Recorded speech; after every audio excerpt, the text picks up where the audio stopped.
Hello বন্ধুরা, আজকে তোমাদের জন্য নিয়ে এসেছি। আমি বাড়িতে আজকে বানিয়েছিলাম ভোলা মাছের একটা তরকারি, তো সেটাই তোমাদের সাথে শেয়ার করব। তো তার জন্য বাজার থেকে কিনে আনা টাটকা টাটকা একদম ভোলা মাছগুলোকে ভালোভাবে ভেজে নিলাম। তারপর সেই তেলেতেই দিয়ে দিলাম একটু কালো জিরে ফোড়ন দিয়ে তারপর দিয়ে দিলাম কুচনো পেঁয়াজ। আমার এখানে মাছ 4 থেকে 5 পিস ছিল, তাই আমি একটা মিডিয়াম সাইজের পেঁয়াজ নিয়েছিলাম। তোমরা মাছ অনুযায়ী পেঁয়াজটা কম বেশি করে নিতে পারো। তারপর দিয়ে দিলাম এতে কিছু কাঁচা লঙ্কা কুচি।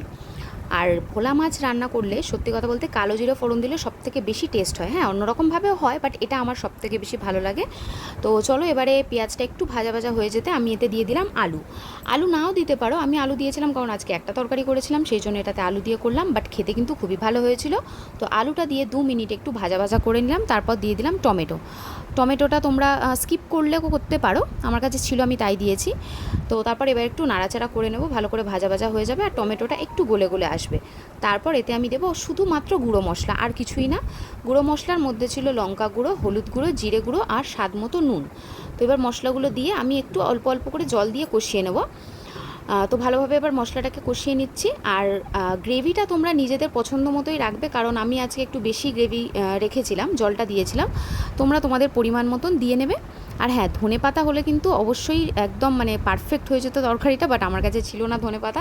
যাদের কাছে থাকবে তারা একদম নামানোর আগে কিন্তু অল্প একটু ধনেপাতা দিয়ে দেবে, তাহলে খুব সুন্দর একটা গন্ধ যেমনি বেরোবে তেমনি একটা স্বাদও আসবে। তো দেখো, তোমাদের সাথে কথা বলতে বলতে আমার কিন্তু কষানোটা প্রায় কমপ্লিট হয়ে গেছে।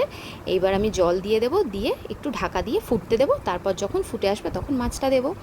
তো যাই হোক বন্ধুরা, অনেক দিন তোমাদের সাথে কোনো কিছু শেয়ার করা হয় না, কারণ আমার শরীরটা তো ভীষণ অসুস্থ ছিল।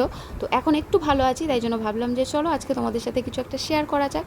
আর এখানে দেখো তরকারির কালারটা কি সুন্দর এসছে। তরকারিতে কিন্তু একটু লঙ্কা গুঁড়ো না দিলে কালারটা আসে না, আর আমি কাঁচা লঙ্কা গুঁড়ো দুটো দিয়েই তরকারি করি, এতে স্বাদও হয় আর স্বাস্থ্য সম্পর্কে মানুষের সচেতনও থাকা হয়। লঙ্কা গুঁড়োটা ভীষণই অল্প দিই। তো দেখো এখানে ঝোলটা কত সুন্দর দেখতে লাগছে। গরম গরম ভাতে এরকম ঝোল হলে কিন্তু একদম জমে যাবে।